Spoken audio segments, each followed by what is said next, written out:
ለምንድነው ብቸኛ ምን ሆነው ብለሽ ታያለሽ? ለምንድነው ሰው የሌለን? does anybody care? who cares? does anybody care? ስለኔ ግድ የሚለው ሰው አለ ወይ? አንድ ነገር በሆን ስለኔ ግድ የሚለው ሰው አለ ወይ? ቢል ጌትስ በአመት 15 ቀን አንድ ቦታ ይሄዳል። ብቻውን የሚሆንበት ቦታ ነው። no wife, no kids, no friends፣ ጓደኛ የለም፣ ሚስት የለም፣ ልጆች የሉም። 15ዋን ቀን የማይታወቅበት ቦታ ሄዶ ብቻውን ያሳልፋል። ያ አይዲያ የሚቀበልበት ሰዓት ነው። ሐሳብ የሚቀበልበት ሰዓት ነው። ብቻውን ሆኖ የሚያሰላስልበት ሜዲቴት የሚያደርግበት ጊዜ ነው። ዛሬ የምናወራው እንግዲህ ሰፋ ያለ ሐሳብ ነው። የብዙዎቻችን ጥያቄ ይመስለኛል። እንደው በተለምዶ ሰው እኮ ስለማንም ግድ አይሰጠውም፣ ሁሉም የራሱ ኑሮ ነው የሚመለከተውና በቃ ለራስህ ኑር፣ ከራስ በላይ ንፋስ የሚባልም ነገር አለ። እውነት ስለኛ ግድ የሚሰጣቸው ሰዎች ይኖራሉ? ዶክተር ከዚህ ጋር በተያያዘ ብቸኛ ነኝ ሲል ሰው በሰው ተከቦ የእውነት ብቸኛ መሆን ይቻላል የሚለውን ሐሳብ እናንሳ። በጣም ጥሩ ነው ፍቅር። ባለፈው ከገጠመኝ ነገር ልንገርሽ። አንዲት ሴት አሜሪካን ሀገር ነው የምትኖረው እና ትታመማለች። አመማት፣ ድንገተኛ ህመም አመማት። ከዛ ወዳጆቼ ለምትላቸው 2-3 ሰዎች ለመደወል ሞከረች። ስልክ አላነሱላትም። ከዛ ያደረገችው ምንድነው? ለአምቡላንስ እንዲመጣላት ደወለች። 911 ደወለች። 911 ስትደውል ይመጣል፣ ፖሊስም አምቡላንስም ይመጣል። ያንን አደረገች። አምቡላንስ መጣ፣ ወሰዳት። የደወለችላቸው ሰዎች መልሰው አልደወሉላትም፣ ስልኳን አልመለሱም። አምቡላንስ ወሰዳት፣ ሆስፒታል ገባች። ሰርጀሪ ያስፈልጋት ነበር። ሰርጀሪውን ተሰራች፣ ሰርጀሪ ሰሩላት። ከዛ እስክታገግም ድረስ መቆየት ነበረባት ሆስፒታል ውስጥ። 10 ቀን ቆየች። ማንም አልጠየቃትም፣ ማንም አልፈለጋትም። 10 ቀን ብቻዋን፣ ያው በነርሶቹ አስተማሚነት ነርሶቹ አስተማዋት። ጨርሳ 10 ቀን ማንም አልደወለም፣ ማንም አልመጣም።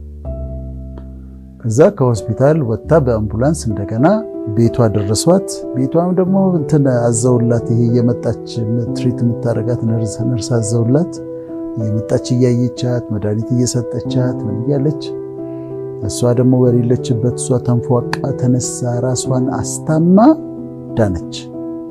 አንድም ሰው አልመጣም፣ አንድም ሰው አላያትም። እና ይሄን ስታስቢ ለምንድነው ብቸኛ ምን ሆነው ብለሽ ታያለሽ? ለምንድነው ሰው የሌለን? does anybody care?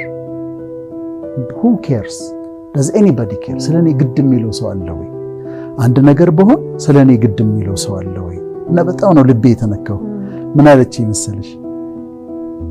ብቸኝነት አመመኝ አለች።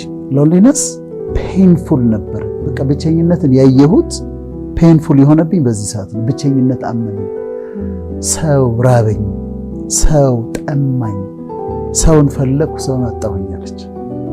እና ብቸኝነት አመመኝ አለች። እና በጣም ተሰማኝ፣ እንዳስበው እንዳሰላስለው አደረገች። ቆይቷል። ሌላ ጊዜ አንድ ሰው ደግሞ የነገረኝን ልንገርሽ። ይሄ ቆይቷል። እና ምንድነው ልጁ እንትን ያደርጋል፣ ስልክ ይገዛል። የመጀመሪያ ሴልፎን ይገዛል፣ ሞባይል ሲም ካርድ ያወጣል። ስልክ ቁጥር አለው፣ በፊት አልነበረውም። ይሰጣል ለሰዎች ስልክ ቁጥር ይሄ ነው፣ ስልክ ቁጥር ይሄ ነው እያለ ለሰዎች ይሰጣል። ከዛ ሰጠዋል ለሰዎች ሁሉ። ከዛ ስልኬን አያታለሁ አለ፣ አትጮህም። አሁንም አያለሁ፣ አይጮህም አለ። 1 ሳምንት፣ 1 ወር፣ 2 ወር፣ 3 ወር፣ 3 ወር ልክ ሲሞላው ስልኬ ጠራል። እና በጣም ደስ ብሎኝ ሳነሳው የተሳሳተ ቁጥር ነው። እና ግን እኔ ብሞት እንኳን በቃ የሚፈልገኝ ሰው የለም ማለት ለዘመዶቼ ነው እኮ ስልኬን የሰጠሁት። ማንም ሰው አይደውልም እኔ ጋር። 3 ወር ሙሉ ጠብቄ አንድ ያገኘሁት ሮንግ ስህተት ነበረ። እና አንዳንዴ ይሄ ብቸኝነት ጉዳይ አሁን ኤፒደሚክ ነው ተብሏል። በጣም ሲሪየስ ዓለም አቀፍ ችግር ነው ተብሏል። እና ልክ እንደ ማሌሪያ ኤፒደሚክ ሆነ እንደ ኤፒደሚክ ይባላል አይደል? ልክ እንደሱ እንደ ወረርሽኝ የብቸኝነት እንትን እንደ ወረርሽኝ እየታየ ነው። አሁን ምንድነው ብቸኝነት የሚለውን ሐሳብ እንያዝና ብቸኝነት 3 አይነት አለ። ብቸኝነት በ3 ተከፋፍያለሽ። አሁን ትልቅ ችግር ነው ብለናል፣ ግን ጥሩ የሆነ ብቸኝነት ደግሞ አለ። የመጀመሪያው ብቸኝነት ሶሊቲዩድ የሚባለው ነው። ቮለንተሪ ሶሊቲዩድ ነው።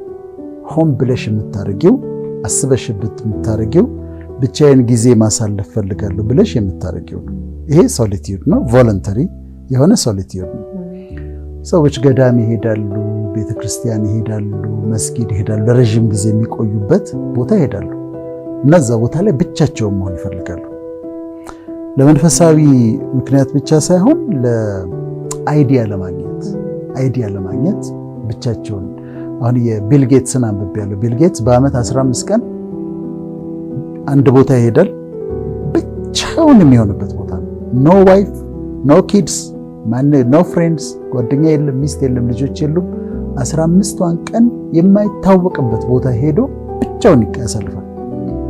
ያ አይዲያ የሚቀበልበት ሰዓት ነው። ሐሳብ የሚቀበልበት ሰዓት፣ ብቻውን ሆኖ የሚያሰላስልበት ሜዲቴት የሚያደርግበት ጊዜ ነው። ስለዚህ አይዲያ ለማግኘት አዳዲስ ሐሳቦችን ለማግኘት አንዳንዴ ብቻሽን የምትሆኝበት አለ። መርጠሽ ነው የምታደርጊው። ለመንፈሳዊ ምክንያት ለመጸለይ፣ ሜዲቴት ለማድረግ፣ ኮንተምፕሌት ለማድረግ ብቻሽን ትሆኛለሽ። እኔም ባለፈው ኢየሩሳሌም ሄጄ ነበር። ኢየሩሳሌም ሲሄድ ግን አስጎብኚ አልፈለኩኝም። ያነበብኩ ምክንያቱም ብቻዬን መሆን የፈለኩት፣ መጸለይ ነው የፈለኩት፣ ማሰላሰል ነው የፈለኩት፣ ሜዲቴት ማድረግ ነው የፈለኩት እና ሆን ብለሽ ሰዎች ገዳማት ይሄዳሉ፣ ለጸሎት ይሄዳሉ፣ ለሜዲቴሽን ይሄዳሉ። በካቶሊሲዝም ደግሞ ኮንተምፕሌሽን የሚባል በጣም ወደው ነገር አለ። በካቶሊኮች ኮንተምፕሌሽን ማለት የኛው ኮንተምፕሌሽን አለ ሌላ ትርጉም ያለው፣ ይሄኛው ኮንተምፕሌሽን ግን ብቻሽን ሆነሽ ዩ ኦፕን አፕ ራስሽን ለፈጣሪ ትከፍቻለሽ። ከዛ የሱ ፕሬዘንስ ኢንቬድ እንዲያደርግሽ፣ የሱ መገኘት እንዲወርስሽ፣ ሐሳብሽን እንዲገዛ እንዲቆጣጠርሽ የምትፈቅጅበት ሰዓት ነው። ልክ እንደ ጥሞና ጊዜ ነው። ጥሞና ጊዜ ሆኖ ይለያል። ይሄ በፈጣሪ በእግዚአብሔር ፕሬዘንስ ውስጥ ሆነው ራሳቸውን ኦፕን አፕ አድርገው ሐሳባቸውን እንዲቆጣጠር ድምፁን እንዲሰሙ የሚያደርጉበት ሂደት ነው። ስለዚህ ይሄኛው ሶሊቲዩድ አለ። ይሄኛው ሶሊቲዩድ በጣም የሚወደድ ነው። ይሄኛው የብቸኝነት አይነት የሚፈለግ ነው። ፒካሶ ብቸኛ ነበረ። ሞዛርት ብቸኛ ነበረ።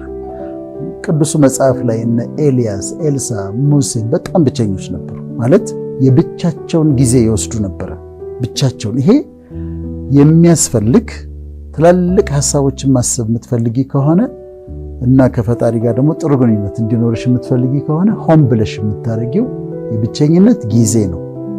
እኔ አደርገዋለሁ። በጣም ብዙ የብቸኝነት ጊዜ ያሳልፋለሁ ሆን ብዬ የማደርገው። ስለዚህ መርጠን ቦታ መርጠን ጊዜ ለይተን የምናደርገው ወይም ደግሞ እንደ ላይፍ ስታይልሽ ሶሊቲዩድ ይሆናል። ብዙ የምታነቢ ከሆነ ብዙ የምታሰላሲ ከሆነ ብዙ የምትጽፊ ከሆነ ላይፍ ስታይልሽ ላሱ ብዙ ወደ ሶሊቲዩዱ ያደላ ከብዙ ማትቀላቅ ይኖሩሻል ጊዜዎች፣ ግን ለብቸኝነት ያደላ ይሆናል። ይሄ ጥሩ ብቸኝነት ነው፣ አስፈላጊ ብቸኝነት ነው። ሁለተኛው ግን አሎንነስ ነው። አሎን you are by yourself። ይሄ ነው ሰው የለኝም የምትይው። እውነትም ሰው የለሽም። ሰው የሚያዋራሽ ሰው የለም፣ የሚደውልልሽ ሰው የለም፣ ሻይን ጠጣ የሚልሽ ሰው የለም፣ ምሳ እንብላ የሚልሽ ሰው የለም፣ ብትታመሚ የምትደውይለት ሰው የለሽም። ይሄ አሎንነስ ነው። በጣም ባይተዋርነት፣ ከሰው መለየት፣ የሰው ረሃብ፣ የሰው ጥማት። የምትመኪበት ባለስልጣን የለም፣ የምትመኪበት ባለሀብት የለም። አሉልኝ የምትያቸው ጓደኞች የሉ። እንትን አሉ ምን ችግር አለ የምትያቸው ጓደኞች የሉሽ። እና ይሄ ዘመዶች ይኖሩሻል፣ ግን የሚደርሱልሽ አይነት ዘመዶች አይሆኑም። በተለያየ ምክንያት ላይፈልጉሽ ይችላሉ። ይሄ አሎንነስ ነው። ይሄ ትልቅ ችግር ነው ለብቻው። ይሄ የቅድሙ ሶሊቲዩድ በምርጫ ነው። አሎንነስ ሰው የለኝም፣ በቃ ሰው የለኝም የምትይው ነው። የሚደርስልኝ ሰው የለኝም የምትይው። ሶስተኛው ግን አለ። ሶስተኛው ነው አሁን ኤፒደሚክ የተባለው ሶስተኛው።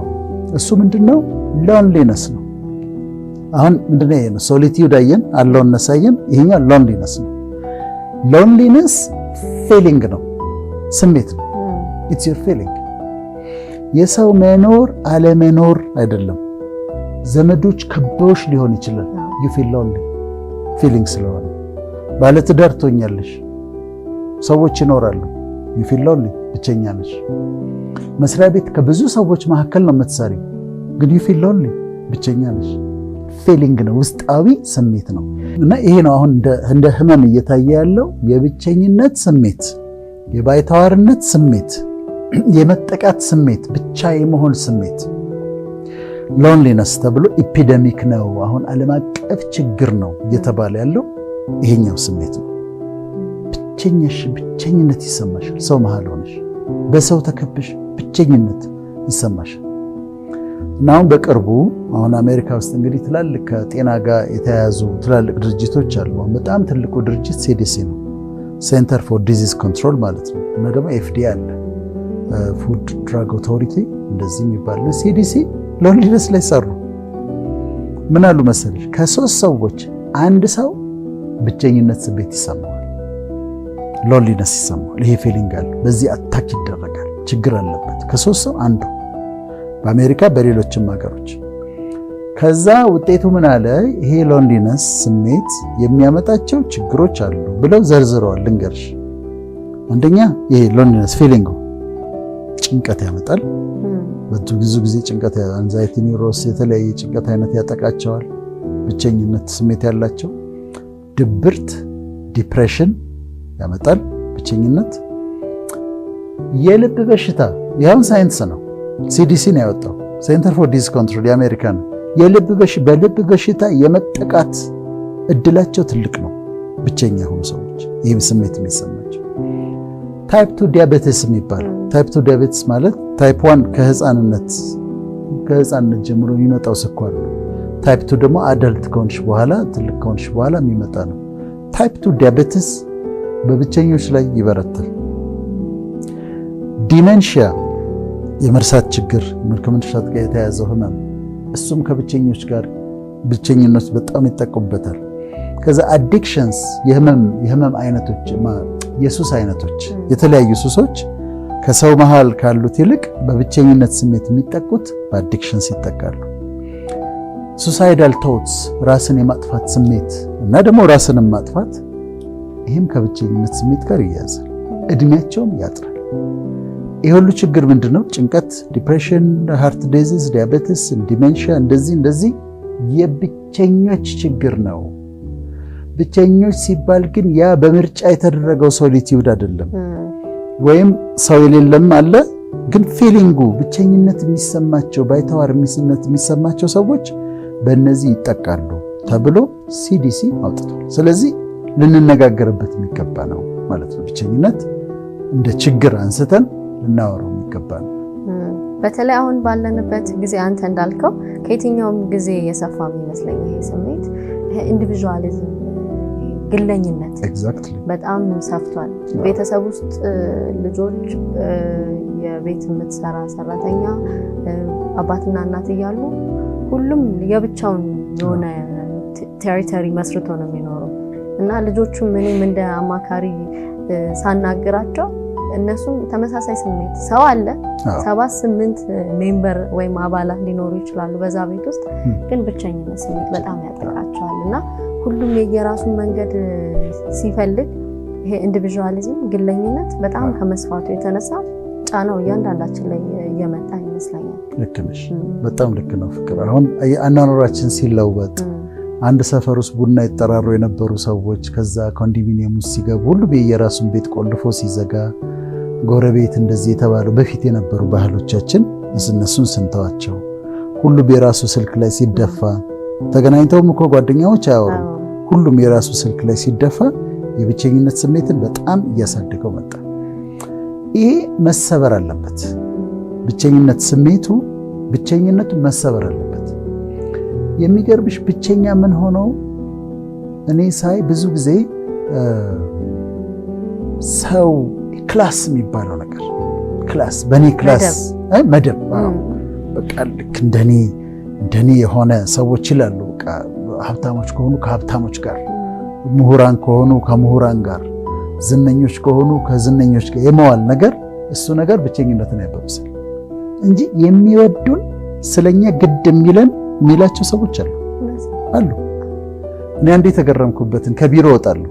ከቢሮ ስወጣ ትንሽ አደገኛ የሚመስሉ 2-3 ወጣቶች ጠብደል የሆኑ ድንድ እንትን ያሉ ይመጣሉ። እኔ ወደ መኪና ልመጣ ስል ይመጣሉ ወደኔ እና እኔም አይቻቸዋለሁ፣ ግን ምንም አደጋ አልታየኝም። ቢሮ አካባቢ ያሉ ወጣቶች ግን አዩአቸው። ከዛ ደከም መጡና ክብ ሰሩና ቆሙ። ምንድነው አላቸው። ወደኔ ሲመጡ አመጣጣቸውን አይተዋል። እነዚህ እዛ ቢሮ አካባቢ ያሉ ልጆች ግን መጡ እና ምንድነው አላቸው። እነዚህ ልጆች እኮ ነው ሰላም አላቸው የሆነ ሰው ስለምንመርጥ ነው።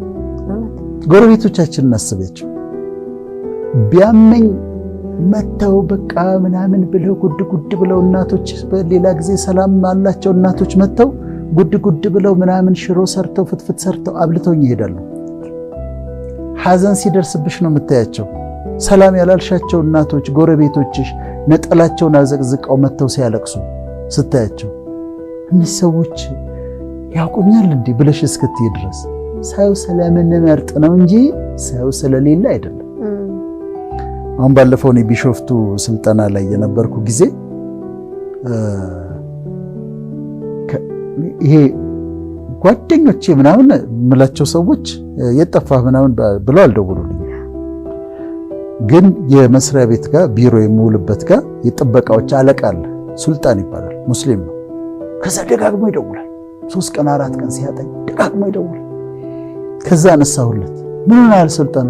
የት ሄደ ነው ዶክተር? ምን ሆነ ነው? እኔ እኮ ችግር የገጠመ አንድ ነገር እኮ ያደረጉ መስሎ ከልቡ ነው። አንድ ነገር እኮ ያደረጉ መስሎኝ ነው እንዴ እኔ እኮ አስቤ ነው። ከዛ ቆምኩና አሰብኩኝ። አሁን ሱልጣን ለምንድን ነው ስለኔ የሚያስበው? አየሽ ሰዎች አሉ። ችግራችን ሰው ስለምንመርጥ። ስለዚህ ስለኔ የሚያስብልኝ ሰው አለ ወይ ግድ የሚለው ሰው አለ ወይ ብለን ካለን አለ። ግን ስለማናቀርባቸው በክላስ ምንን የሚመስል የሆነ የራሳችን ክራይቴሪያ ስለምናወጣ ነው እንጂ ሰውን ይጠቀማል። ባለፈው እሸትን ታውቂዋለሽ? እሸት ስዊድን ያለው እኔ ቢሮ ጋር አንድ እናት አሉ የሚለምኑ እናት ናቸው። አምሮ ቀይ ሴትዮ ምናምን ምስኪን ናቸው። እና እሱ ምናምን ደውሎ የምጦራቸው እናት ፈልግልኛል፣ የምጦራቸው እናት። ከዛ ነው የወጣው ፎቶ አነሳዋቸው እያሳኳቸው ምናምን ከኔ ጋር እንግባባለን። እዛ ባንክ አካውንት ያሉቶች አሏቸው አለኝ አሉ። ከዛ ባንክ አካውንቱን ፎቶአቸውን ላኩለት። አሁን በወር ብር ይልክላቸዋል። ሴትዮዋ ልመና አቆሙ። ሰው ሆነላቸው ማለት ነው። አያውቁትም። ልጅ ሆነላቸው፣ ጧሪ ሆነላቸው። እና ሰው አለ። ግን ምንድነው እዚህ ጋር ፖይንቴ? ሰው አንናቅ፣ ሰውን ቫልዩ እናድርግ። ሰው ከገንዘብ ይበልጣል። ሰው ትልቅ ነው። ሰው የከበረ ነው። በችግራችን ጊዜ ነው የምናያቸው ሰዎችን። ወደ አንቺ የሚመጡ ሰዎችን አክብረሽ ለተመልካቾቻችን የምንለው ይሄንን ነው። ሰውን ቫልዩ አድርግ። ሰው ከገንዘብ ይበልጣል። ሰው ከስልጣን ይበልጣል። ሰው ነው የሚደርስልንና ሰዎችን ቫልዩ ማድረግ አለብን ለማለት ነው።